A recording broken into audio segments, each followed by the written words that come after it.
Gravity physics class के इस online कक्षा में आपका स्वागत है। इस ऑनलाइन ट्यूटोरियल में हम 12th के यूनिट फर्स्ट के चैप्टर सेकेंड के ही कुछ टॉपिक्स हम लाए हैं, जिसमें कि इस बार हम आवेशन के बारे में पढ़ने जा रहे हैं, यानी कि चार्जिंग। तो ये बहुत ही महत्वपूर्ण हमारा चैप्टर है, जिसमें कि आपको ये समझने को मिलेगा कि आवेशन होते कितने प्रकार के हैं, होता क्या है। इसके बाद हम अगले चैप्टर में जब दो संपर्कित कैसे करेंगे उसके बारे में भी पढ़ेंगे। तो ये वीडियो हमारा बहुत छोटा ही होगा, लेकिन फिर भी इसमें कोशिश होगी कि आपको हर एक तरह से जानकारी दी जा सके। तो हम बात करते हैं इस आवेशन की। तो आवेशन होता क्या है, इसके बारे में सबसे पहले हम जानते हैं। कोई भी वस्तु है उसको आवेशित करने की प्रक्रिया है, वह आवेशन कहलाती है। जैसे हमारे पास एक बैटरी है, उसमें हमने चार्ज करना स्टार्ट किया, तो उसके अंदर हमने इलेक्ट्रॉन देना शुरू कर दिया, तो वो हमारा क्या कह गया, आवेशन। वो प्रक्रिया कहलाया आवेशन। तो इस प्रक्रिया को हम कितने माध्यम से कर सकते हैं उसके बारे में जानेंगे। तो ये आवेशन होते कितने प्रकार के हैं उसको देखते हैं। यह दो प्रकार के होते हैं। पहला है संपर्क द्वारा आवेशन, दूसरा है प्रेरण द्वारा आवेशन। तो सबसे पहले पढ़ते हैं संपर्क द्वारा आवेशन को। संपर्क द्वारा आवेशन जो है, इसको भी हमने दो कैटेगरी में बांटा है। तो सबसे पहले जानते हैं कि संपर्क द्वारा आवेशन होता क्या है। तो संपर्क नाम में ही छुपा हुआ, यानी कोई ना कोई कांटेक्ट होगा, टच होगा उसमें। तो टचिंग की बात जब होगी तो वो हम देखते हैं कि किस तरह की टच होती है, कि या तो एक दूसरे पर पकड़ के रगड़ दो या एक दूसरे को तार से जोड़ करके देखो, ये सब संपर्क करना हुआ। तो वो हम देखते हैं अभी कैसे होगा। तो उसमें सबसे पहला होता है हमारा घर्षण द्वारा आवेशन। घर्षण के लिए हमें दो बॉडी को आपस में टच कराना ही पड़ेगा, तभी वो घर्षण पैदा कर पाएगा। ये हमने 11th में पढ़ा है। तो सबसे पहले इसमें देखते हैं कि इसमें होता क्या है। इस प्रक्रिया में हम एक वस्तु को दूसरे वस्तु पर लगाते हैं, यानी कि कोई एक वस्तु है उसको दूसरे पर टच, अभी मैंने आपको पहले भी कहा। तो इसके फलस्वरूप एक वस्तु से दूसरे वस्तु में इलेक्ट्रॉन का स्थानांतरण होता है। तो जैसे ही टच में आएगा, जिसके पास पॉजिटिव यानी कि धनावेश ज्यादा होगा, वह क्या करेगा, निगेटिव लेना स्टार्ट करेगा दूसरे से, या अट्रैक्ट हो जाएगा। जिसके पास इलेक्ट्रॉन ज्यादा होगा वो देगा, जिसके पास कम होगा इलेक्ट्रॉन वो लेगा। तो इलेक्ट्रॉन ही स्थानांतरित होता है, ये तो हम पहले जान चुके हैं। तो इस प्रक्रिया में हम एक वस्तु को दूसरे वस्तु पर लगाते हैं, इसके फलस्वरूप एक वस्तु से दूसरे वस्तु में इलेक्ट्रॉन का स्थानांतरण होता है, ये हम समझ चुके हैं। अब क्या कहते हैं कि इस प्रक्रिया में जो वस्तु इलेक्ट्रॉन प्रदान करता है वह धनावेशित हो जाता है, और दूसरी वस्तु जो इलेक्ट्रॉन की प्राप्ति करता है वह ऋणावेशित हो जाता है। ऑब्वियसली ये पहले भी हम लोग समझ चुके हैं, और अभी भी इस बात को हम समझते हैं। जो गेनर मतलब कि लेने वाला, तो इलेक्ट्रॉन ही लेगा। तो जो इलेक्ट्रॉन लेगा भैया, उसके पास तो निगेटिव ज्यादा होगा ही, है कि नहीं। तो वह क्या हो जाएगा, खुद को ऋणावेशित कर लेगा। और जो देगा, यानी कि जो बाहर से जिसके पास इलेक्ट्रॉन ज्यादा होगा वो इलेक्ट्रॉन दे दिया, तो उसके पास कौन सी संख्या ज्यादा होगी, या तो वो न्यूट्रल हो जाएगा यानी कि दोनों इक्वल हो जाएंगे, या प्रोटॉन की संख्या बढ़ जाएगी तो धनावेशित हो जाएगा। तो यही यहां पर हमने समझने की कोशिश की कि इस प्रक्रिया में जो वस्तु इलेक्ट्रॉन प्रदान करेगा वह धनावेशित, जो लेगा वह ऋणावेशित हो जाता है। अब इसका एग्जाम्पल हम देखते हैं कि नॉयलन के धागे को हाथ से रगड़ने पर इलेक्ट्रॉन धागे से हाथ की ओर स्थानांतरित हो जाता है और धागा एक दूसरे को प्रतिकर्षित करते हैं। अब नायलन के धागे को हम क्या करते हैं, हाथ से रगड़िए। जब हाथ से रगड़ेंगे तो उसमें जो है इलेक्ट्रॉन, धागे के अंदर जो इलेक्ट्रॉन होता है वो हमारे हाथ की ओर आ जाता है। तो इसमें क्या हुआ, हमारे हाथ में भी इलेक्ट्रॉन और धागे में भी इलेक्ट्रॉन, यानी अब दोनों ऋणावेशित हुए, तो दोनों एक दूसरे से भागेंगे, होगा ही। ये आप प्रक्रिया घर में भी करके देख सकते हैं। कुछ नायलॉन के धागे ले लेना, उसको हाथ में ऐसे ऐसे रगड़ना, आप देखोगे उसके बाद आप धागे को टच करना चाहोगे तो धागा खुल के भागेगा, उससे दूर भागेगा हाथ से। तो ये प्रक्रिया एक एग्जाम्पल से आप समझ सकते हो कि जो इलेक्ट्रॉन दे रहा है और जो ले रहा है उसके बीच इलेक्ट्रॉन का स्थानांतरण कैसे हो रहा है। तो ये हो गया हमारा घर्षण के द्वारा आवेशन। एक नोट करने की बात है, इस प्रक्रिया में दोनों वस्तुओं पर एक समान परिमाण का विपरीत आवेश उत्पन्न होता है। यह आपके ऑब्जेक्टिव के लिए बहुत ही इंपॉर्टेंट होता है कि घर्षण द्वारा आवेशन में दोनों वस्तु जब एक दूसरे से टच में आते हैं तो एक समान परिमाण का विपरीत आवेश वो उत्पन्न करता है। इस बात को आपको बहुत ही याद रखना होगा। तो आपके जो ऑब्जेक्टिव क्वेश्चंस होते हैं उसमें ये क्वेश्चंस आते रहते हैं बार बार। अब देखते हैं दूसरा जो है हमारा, वो है चालन द्वारा आवेशन। चालन द्वारा आवेशन का मतलब हो गया कि इसमें एक अपना एक विभव होता है, विभाग होता है उसके। अब विभव तो हम आगे समझेंगे, तो इसको हम दूसरे तरीके से आपको समझाते हैं। मान लीजिए यहाँ पे हमने विभव का जिक्र किया, आगे इसको बहुत अच्छे से आप समझ लोगे जब हम इलेक्ट्रोस्टैटिक्स के दूसरे चैप्टर पे जाएंगे।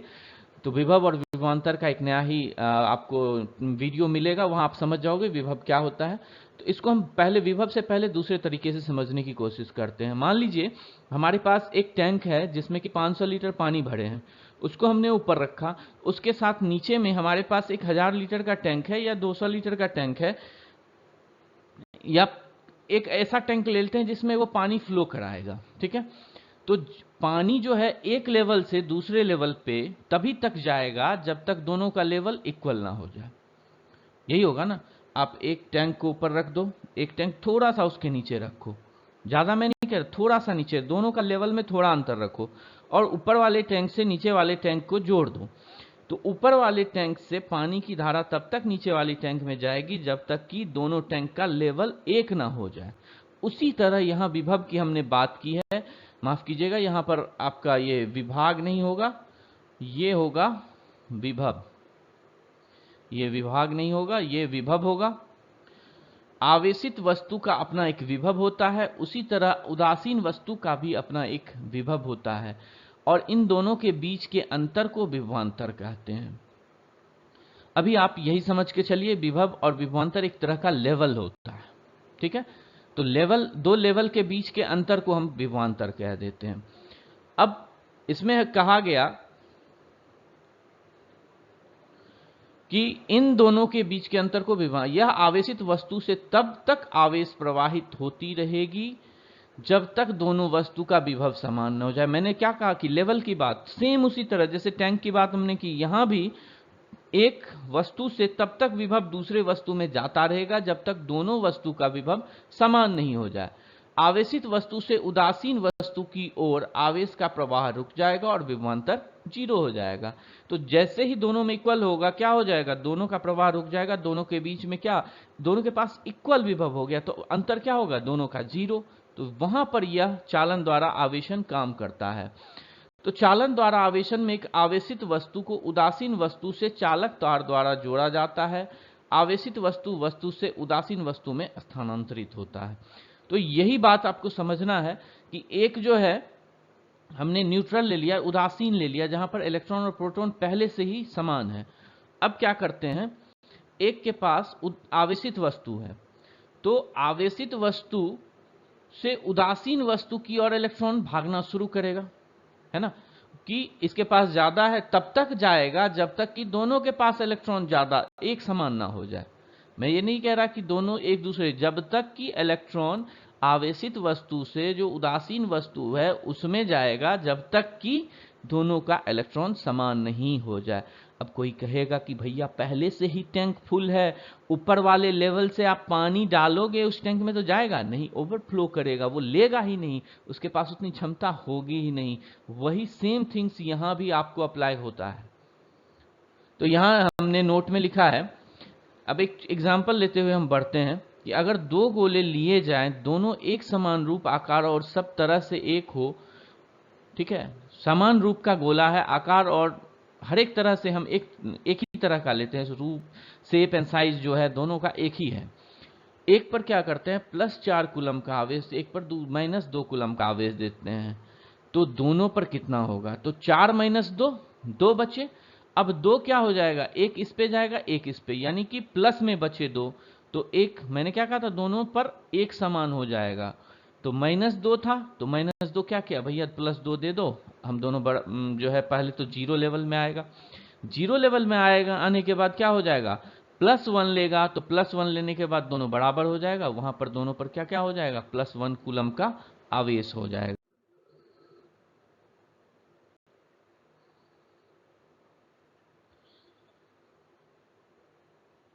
प्रेरण द्वारा आवेशन में हम क्या करेंगे, किसी वस्तु को बिना छुए आवेश की प्रक्रिया को हम प्रेरण द्वारा आवेशन कहते हैं। तो यहां पर ध्यान दीजिए कि प्रेरण द्वारा आवेशन में क्या हो रहा है।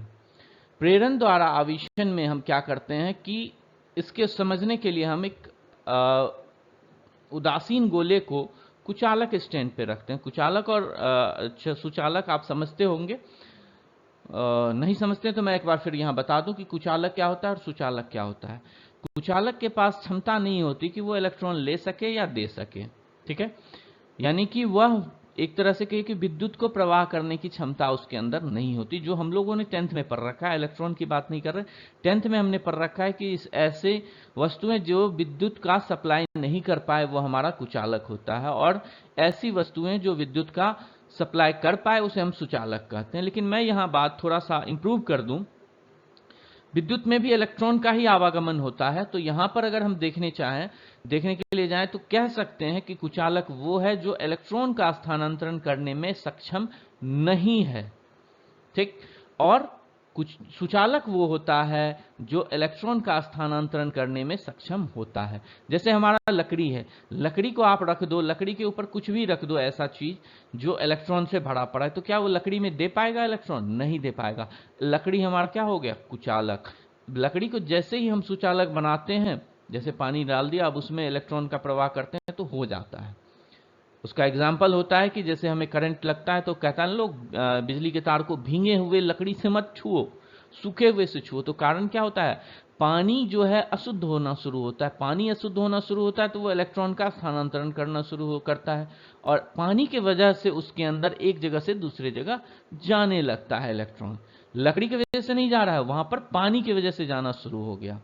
लेकिन वही अगर शुद्ध पानी हो तो शुद्ध पानी इलेक्ट्रॉन का स्थानांतरण नहीं कर पाता है, जिस वजह से वह कुचालक ही बना रह जाएगा। अब यहां ध्यान देने की बात है कि हम क्या करते हैं, उदासीन गोला रखते हैं। उदासीन गोला कहने का मतलब इलेक्ट्रॉन और प्रोटॉन की संख्या बराबर, ये नहीं कहना चार्जलेस नहीं। मैं बार बार आपको इसलिए रिपीट करता हूं हर एक वीडियो में, क्योंकि कंसेप्ट बहुत लोग क्या करते हैं, उदासीन गोले में कहते हैं चार्जलेस। नहीं भैया, चार्जलेस नहीं, चार्ज होगा, इलेक्ट्रॉन होगा और प्रोटॉन होगा, दोनों होगा, लेकिन बराबर होगा।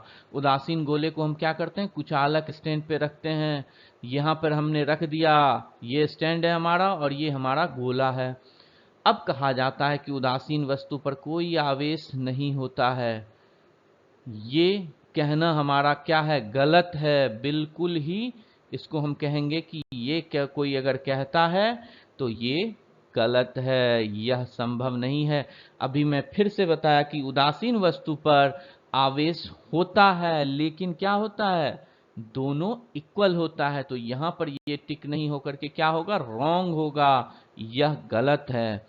दूसरा है हमारा कि उदासीन वस्तु पर नेट आवेश नहीं होता है। नेट आवेश कहां से होगा, तो ये हमारा एक, तो नेट, अब यहां पर क्या होता है, प्रोटॉन की संख्या और इलेक्ट्रॉन की संख्या बराबर होती है। उदासीन वस्तु कहने का मतलब क्या होता है, इलेक्ट्रॉन की संख्या और प्रोटॉन की संख्या बराबर, यानी यहां पर नेट आवेश भी नहीं होगा, क्योंकि दोनों बराबर है। तो नेट आवेश क्या होगा, 0 हो जाएगा ऑब्वियसली। अब हम क्या करते हैं, जो उदासीन गोला है उसके पास एक धन आवेशित छड़ ले जाते हैं, ठीक है। अब उदासीन गोले के पास हम धन आवेशित छड़ को, यहां पर आप ध्यान दें, यहां पर हम क्या करते हैं, धन आवेशित छड़ हम ले आए। अब जैसे ही धन आवेशित छड़ लाएंगे, ये क्या करेगा, इसके पास पहले से इलेक्ट्रॉन और प्रोटॉन की मात्रा है ना, तो ये क्या करेगा, अपने तरफ से इलेक्ट्रॉन इसको देना शुरू कर देगा। क्योंकि हम क्या कर सकते हैं, कहीं भी इलेक्ट्रॉन का स्थानांतरण, ये नहीं कि ये पॉजिटिव अपने पास ले लेगा। पॉजिटिव प्रोटॉन होता है, तो यहां पर ये क्या किया, इलेक्ट्रॉन देना इसको शुरू कर दिया। ठीक है, तो जितना भी ऋण आवेश इस गोला में है और जितने को ये सक्षम है लेने में वो ले लेगा, अगर कम है इसके अपेक्षा तो भी ये इससे ले लेगा, इसके पास ऋण आवेश खत्म हो जाएगा और पॉजिटिव हो जाएगा ज्यादातर। ठीक है, तो उसे क्षण अपने पास क्या करेगा, आकर्षित कर लेगा। ये बात आप समझ सकते हैं बहुत ही आसानी से, कोई दिक्कत नहीं। अब देखते हैं, अब हम क्या करेंगे, गोले को भू संपर्कित करेंगे। यहां पर ध्यान दीजिए, गोले को हम क्या कर रहे हैं, अब हमारा जो गोला है ये तो सप्लाई कर दिया, पॉजिटिव था, अब यहां पर क्या हो गया, साथ में निगेटिव भी आ गया इसके पास। यहां पर क्या आ गया, निगेटिव आ गया। तो यहां पर आप एक चीज ध्यान दें, ये निगेटिव भी रखने लगा अपने पास, इसके पास निगेटिव भी आ गया जो इसको गोले से मिला। ठीक है, अब जब निगेटिव भी आ गया तो हम क्या करें, गोले को अब हम भू संपर्कित कर दिए, यानी यहां पर देखिए जमीन से हमने जोड़ दिया। इसके पास क्या बचा था, पॉजिटिव, लेकिन छड़ को अभी तक हटाए नहीं है, यह भी ध्यान दीजिएगा। ये नहीं समझना कि छड़ को, अब चूंकि इसके पास प्लस और माइनस दोनों है, उतना इसने माइनस ले लिया जितना इसके पास प्लस था। अब इसके पास जो कुछ भी बचा है उसको हम आगे की कड़ी में देखते हैं क्या करते हैं। जब हम भू संपर्कित इसको कर दिए हैं, उसके बाद हम क्या करते हैं, इसको सबसे पहले भू संपर्क से हटाते हैं। पहले हम क्या किए, भू संपर्क से हटा दिए। तो अब ध्यान दो, जब भू संपर्क में हमने लाया यहां पर, तो क्या हो जाएगा, इसके अंदर जो भी इलेक्ट्रॉन होंगे वो कहां स्थानांतरित हो जाएंगे, यहां पर नहीं, तो इसके पास जितने इलेक्ट्रॉन चाहिए होंगे यहां से इसको मिल जाएगा, यही होगा ना। तो यहां पर अब हम क्या करेंगे, सबसे पहले भू संपर्क को हमें हटा देना है। तो सबसे पहले हमने क्या किया, भू संपर्क को हटा दिया। अब उसके बाद छड़ को हटाएंगे, अब उसके बाद छड़ को हटा लेते हैं। अब ये बताइए आप कि इस जो गोला है इसके पास कौन सा आवेश बचेगा, निगेटिव। क्यों बचेगा, ये क्या किया, यहां से इसके पास पॉजिटिव की मात्रा हो गई थी ज्यादा, यहां से उतना निगेटिव भर दिया पकड़ के, इसके अंदर से जाना शुरू हुआ निगेटिव। तो यहां पर क्या हो गया, यह निगेटिव हो गया। जो उदासीन गोला था उसके पास क्या दे दिया इन्होंने, इलेक्ट्रॉन का स्थानांतरण करके इसको निगेटिव बना दिया। निगेटिव बनाते ही इसको हम क्या किए थे, इसको हटा दिए, इससे फिर इस क्षण को हटा दिए। तो यहां पर इसके साथ क्या हो गया, एक निगेटिव इसको मिल गया।